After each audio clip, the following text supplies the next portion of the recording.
Magumbeni amanye omhlaba siyabingelela zihlobo zami, sithi abantu mabaphile.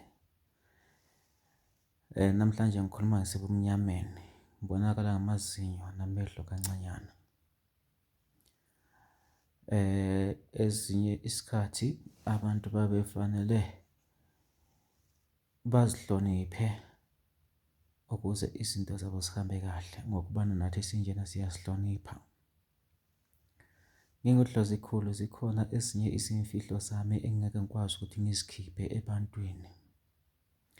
Kodwa bakhona abaze babe nento yokuthi bafuna ukungigubha ukuthi bezwe ukuthi ngisebenza kanjani. Ngingazi ukuthi lokho kugubha kwabo kuyobasiza ngani njengoba lokho bengigubha. Ngokubana isipho somuntu ngesomuntu. Ngizokhuluma engikwenzela abantu.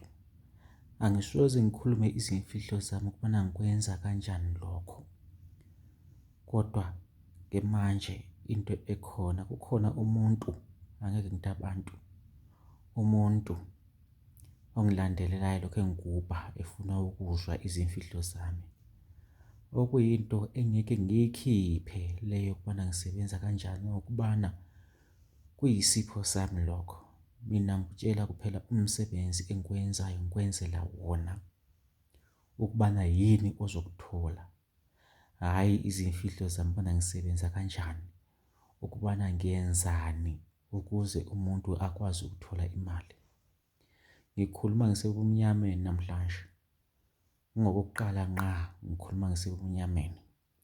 Ingoba nginezimfihlo zami engizenzayo kulobu bunyama engisuka ngikibo. Engeke futhi ngicobele lapha abantu ukubana ngisuka ngisenzani ebumnyameni. Ukubana ngisuka ngikwenza kanjani ukuze ukwazi ukuthola le mali engisuka ngikhuluma ngayo, imali esheshayo. Noma ngabe ngikwakhela isipoko, angeke ngikutshele ukwenza isipoko ngihlanganisa inani kuze kuvuke isipoko. Wena uthatha lokhu engisuka ngikwenzele khona, ngikutshele imigomo nemibandela ukubana kumele ukusebenze kanjani, kumele ungakusebenzisi ngalolu hlobo, kumele uzileni, ungazili ini.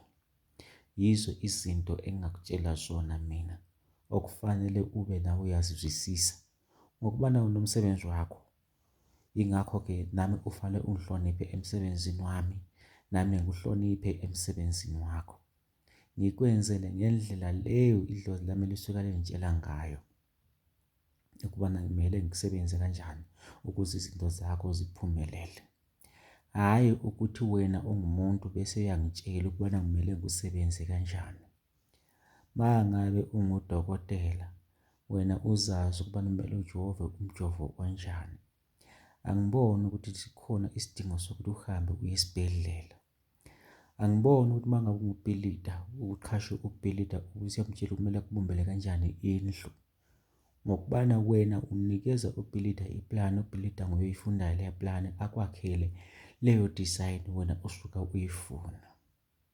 Ungathi wena uma ubhilide esakha kushoda i-material kuwe, ubhilida akutshele ukuthi okay, mina i-material ethile ngizoyihlanganisa ngoba nginayo i-material ekhona. Kodwa wena uzongibhadala kuleyo material engisuka ngikulethele yona. Ube wena usuyamtshela ukuthi okay, njengoba uzongilethela i-material, ngifuna i-material ekanje nekanje.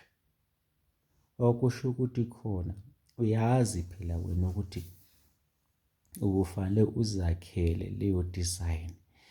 Ungagijimi uye kuleyo makhi. Nginalo ithemba abantu bayangizwisisa kahle isintu engisibekayo. Ungudokotela awukwazi ukuzijova umjovo, uhamba uye komunye udokotela afike akusize. Yingakho-ke ungasofika phela sumtshela ngokubana isifo esisuka sikuphethe wena awusazi. Uzofika uchazele loya dokotela ukubana hhayi nginenkinga ekanje nekanje, bese siyaku-prescribe i-medication efanele ukuthi ngabe iyakusiza. Uma ngabe uzomtshela udokotela ukuthi wena ufanele unikezwe umjovo wakanje, uyaphelela udokotela azibuze ukuthi kanti manje ubesiyafunani loyo muntu kumina ngoba uyazazi ukubana ugula umkhuhlane wakanje, kumele ejove i-injection ekanje noma anikezwe i-medication ekanje. Ngezinye indlela usuka naye esezokutshela ukuthi hhayi, i-medication ngoba uyazazi ukuthi uphethwe yini ongazinikezanga i-medication. And that thing is impossible ukubana uzinikeze i-medication noma ngabe ungudokotela kodwa uhambe komunye udokotela afike ku-prescribe medication akunikeze i-medication. Mangabe kukhona i-medication ofanele uyithenge, uyakubhalela udokotela hayi thenga i-medication ekanje, anayo uyakunikeza. Yingakho-ke bantu bakithi ma usiza kimi, ngicela ungabuyi ungitshela wena umcabango wakho ukubana wena usucabanga ukuthi kwenziwe ngalolu hlobo, kukathi mina elami idlozi kusho ukuthi ngezinye indlela usuka sulidelela ngobana usungiyangitshela wena ukubana ufanele usetshenzwe kanjani. Esintwini angikhumbuli kusetshenzwa ngalolu hlobo ukuthi wena usuzofuna ukungitshela ukubana kumele ngusebenze kanjani, ngoba nginjena elami idlozi liyangitshela ukuthi ungayenzi lokho, yenza lokho kulo muntu. Nilalela lokho mina idlozi lami elingitshela khona. Thina esintwini lapho esaphuma khona kunento esiyibiza ukuthi yikulijwa, ngokubana masubuya uzongitshela ukuthi kumele kusebenze kanjani, ngizokulipha bese ngisithi khipha leyo nto ngokubana wena uyabona kakhulu ususiyayikhipha. Mangabe uzoyibona leyo nto enguliphe ngayo uhambe uyoyikhipha, ngizovuma ukubana ngempela idlozi lakho liyakutshela ukubana kumele wena usetshenzwe kanjani. Mangabe uyikhiphile leyo nto eyifihlo engisuka ngufihle yona bese ngisithi uyikhiphe, ngikubone ngempela ukubana hayi umoya wakho uyasebenza, hayi ukuqagela into ungayiboni usuzitshela ukubana wena uyayibona. Ma into vele isetshenzwa, vumela umoya omuntu awutsheliwe ngendlela ukubana kumele usetshenzwe kanjani, uhambe uyosetshenzwa izinto zakho zilunge.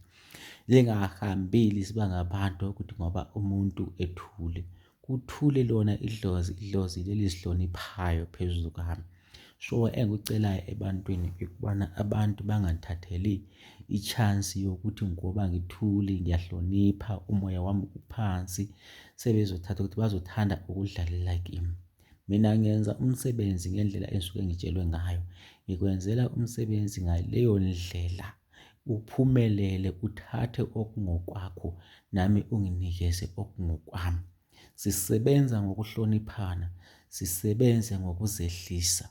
Into yonke mina esuka isenzeka noma ngabe ngingekho esigodlweni, noma ungafika ungamangala sengikutshela ukuthi wena ukwafika ngelanga elinje, wabuya waqoqoze emnyango wabamba i-handle, noma wafika wama egeyithini wabuye wajika, kungekho umuntu ongitshelayo kodwa yami into engitshelayo engibonisayo. Ngiyakubona konke lokho ukuthi kunomuntu owafikayo ngosuku olunje ngingekho. Ungamangali mangabe sengikutshela noma sengikufonile, cha, wafika wajika egeyithini noma washuka wabuye wajika endleleni usungumuntu obuyayo. Ngokubana konke lokho mina ngisuka ngikubona, kodwa-ke angithandi ukubana ngiveze i-secret yami emuntwini. Secret yami ngeyami, engikubonayo ngisuka ngikubona futhi angiziphakamisi ebantwini. Yikho umsebenzi wami nguwenza ngokuzikhandla since 2002 ngisenza lo msebenzi, nanamhlanje ngihlala ngiqhubeka ngawo ngendlela yokuthi ngihlonipha umuntu, ngihloniphe idlozi lakhe, ngihloniphe umoya wakhe. Esami isibuko enginaso singibonisa yonke into umuntu asuka eyenza, simbonisa yonke into umuntu asuka eyikhuluma, simbonisa yonke into engisuka mangithe hamba uyeyenza, ma ungayenzanga ngikutshela cha awuyenzanga lento, ma uyenzile ngikutshela awuyenzile ngendlela, ma ungayenzanga ngendlela noma ngabe usenza ungibuza ukubana ngenze kahle, ngibheka esibukweni sami, isibuko sami siyangikhombisa, siyangibonisa yonke leyo nto. Yingakho-ke ngiwuDlozi Khulu, mina okhulumayo, indoda ezehlisayo, indoda ehlonipha abantu, ehlonipha imimoya yabantu, ehlonipha noma kwasangane ezelwe izolo. Ngicela ukubana mangabe sisenza izinto nami ningihloniphe, ukubana sihloniphane, yonke into siyiqhube ngendlela. Izimfihlo zami angeke ngiziveze kuwe, angeke mina ngilalele okungitshela khona kodwa ngikubone ukuthi lokho ongitshela khona ufuna ukungikhipha endleleni, ufuna ukungidicilela phansi, ufuna ukungehlisa emoyeni wami. ufuna ukungehlisa kwisithunywa sami, ufuna ukungehlisa emahlozini wami. Ngizokubheka ngivume kodwa ngingavumi, ngiphonge ukubheka kodwa ngoba ngisuka emoyeni wakho, enhliziyweni yakho ngingene ediphu. Ngilokho uma ukhuluma ngilokho ngikubhekile, ngilokho ngikusesha. Yikho-ke uma uzizwa ukubana uyindoda noma ungugogo noma ungumkhulu ozizwayo ukubona hhayi usemoyeni onamandla, ngibona ngathi uzothi uma ungena esigodlweni ngibe ngiqale ngikulibhe kuqala, ngithi khipha le nto engikufihlele yona ukuze ngibone ukubana umoya wakho uyasebenza ngempela. Ngiyithathe into yakho ngiyifihle, ngithi uyikhiphe lapho engiyibeke khona ukuze ubone ukuthi umoya wakho uyasebenza ngempela. Kodwa-ke ngokubana ngizobana ngathi sengithwalisa abantu nzima ngokubana iningi leli alinawo loyo moya wokukhipha izinto ezifihliwe. Awunawo umoya wokulijwa. Thina zaphuma ekulijweni zikhipha izinto ezifihliwe. Bantu bakithi, izinto ezigwitshelwe phansi sizikhipha. Lapha kugijelwe ukuthi nokuthi ingafiki noma siyabethela ngifike ngithi hhayi ungitshele ukuthi wabethela ngani umuzi wakho, kodwa kube yimi engikutshelayo ukubana kwabethela umuzi wakho, wawubethela ngento ethile ilaphaya nalaphaya.